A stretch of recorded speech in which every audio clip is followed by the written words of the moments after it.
Assalamualaikum warahmatullahi wabarakatuh. Innal hamdalillah nahmaduhu wa nasta'inuhu wa nastaghfiruhu wa na'udzu billahi min shururi anfusina wa min sayyiati a'malina.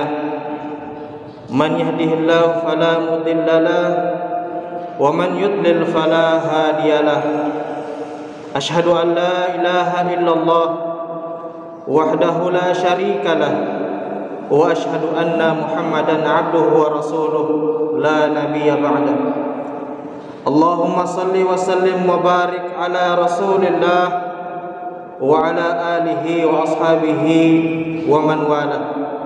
Amma ba'du, fa ya ibadallah wa nafsi bi taqwallah la'allakum turhamun. Qala ta'ala wal 'asri innal insana lafi khusr illa alladhina amanu wa 'amilus shalihat wa tawasaw bil haqqi wa tawasaw bis sabr. Ma'asyiral muslimin rahimakumullah. Di dalam Al-Qur'an Allah banyak bersumpah mengenai waktu. Ciri-ciri yang menonjol dari ayat sumpah adalah diawali dengan huruf waw qasam atau waw yang menunjukkan sumpah. Di antaranya ada wal asri, demi masa, wadduha, demi waktu duha, wal lail, demi malam, dan lain sebagainya. Intensitas penyebutan yang berulang-ulang meskipun dengan diksi yang berbeda mengindikasikan betapa pentingnya menjaga dan memanfaatkan waktu yang telah Allah berikan kepada kita dengan sebaik-baiknya. Setiap manusia diberikan porsi waktu yang sama oleh Allah. Titik perbedaannya terletak pada cara mengelolanya dengan tepat atau tidak. Tak sedikit yang menghabiskan waktu untuk hal-hal yang tidak berfaedah sehingga menjerumuskan dirinya pada jurang kesia-siaan. Allah Subhanahu wa taala berfirman, "Wal 'asri innal insana lafi khusr illa alladhina amanu wa 'amilus salihati wa tawasaw bil haqqi wa tawasaw bis sabr." Demi masa, sesungguhnya manusia benar-benar berada dalam kerugian kecuali orang-orang yang beriman dan mengerjakan amal saleh dan saling menasihati dalam kebaikan dan saling nasihat menasihati dalam kesabaran. Quran surat Al-Asr ayat 1 sampai 4. Ibnu Katsir menyebutkan bahwa Al-Asr adalah waktu atau masa yang padanya terjadi aktivitas anak Adam, baik yang berupa kebaikan maupun keburukan. Baik dan buruk aktivitas keseharian yang dilakoni manusia merupakan pilihannya sendiri yang tentu segala konsekuensinya berpulang kepada pribadinya. Ma'asyiral muslimin rahimakumullah. Era globalisasi yang ditandai dengan berkembang pesatnya teknologi informasi, selain mendatangkan segudang manfaat bagi umat manusia, juga memiliki efek samping yang tidak bisa dianggap sepele. Ketergantungan manusia pada gawai terkadang berimbas pada depresiasi produktivitas dalam penggunaan waktu. Sudah menjadi pemandangan biasa di zaman ini menyaksikan sebagian generasi muda kita nongkrong di kafe-kafe dengan telepon genggamnya yang tak lekang dari perhatiannya. Mereka sibuk berkompetisi dalam permainan yang membuatnya betah duduk berjam-jam sampai larut malam, bahkan mungkin meninggalkan atau paling tidak mengulur-ulur waktu pelaksanaan sholat. Andai waktu yang dihabiskan dalam boyan game ini dialokasikan untuk menambah pengetahuannya, untuk meningkatkan kualitas keislamannya, maupun pengetahuan umum untuk mengasah life skill yang berguna untuk peningkatan taraf hidupnya, tentu akan banyak hal positif yang bisa didapatkan, bahkan bisa ditularkan kepada orang lain. Ma'asyiral muslimin rahimakumullah, detik waktu yang dilalui oleh setiap insan akan dimintai pertanggungjawaban kelak di hadapan Allah Subhanahu wa taala. Oleh sebab itu, Allah memperingatkan hambanya untuk senantiasa memperbanyak tabungan amal sebelum ajal tiba.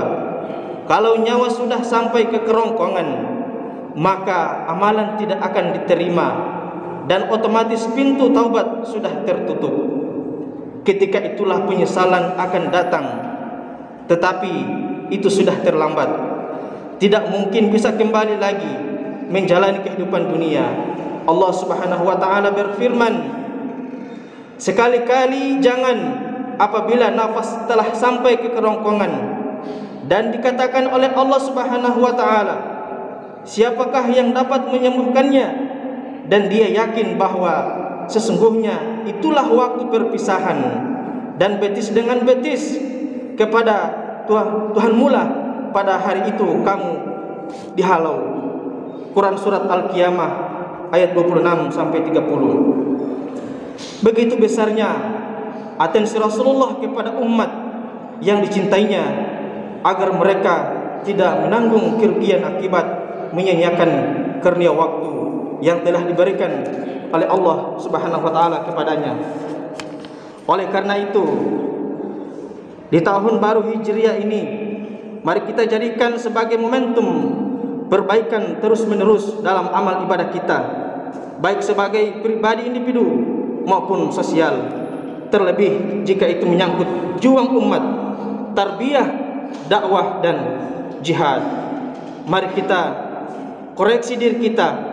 Sudahkah kita berkontribusi lebih maksimal lagi sesuai apa yang Allah kurniakan kepada kita? Sebab semua akan ada pertanyaan dan pertanggungjawaban atas apa-apa yang kita miliki.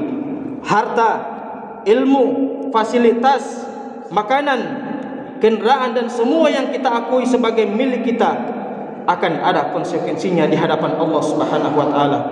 Dan Allah tidak menulis apa-apa yang kita hayalkan. Ingin ini, ingin begitu, tetapi wujud nyata amal solehnya, itulah hakikat amal kita. Hijrah dari dunia oriented menjadi akhirat oriented, itulah hijrah kita.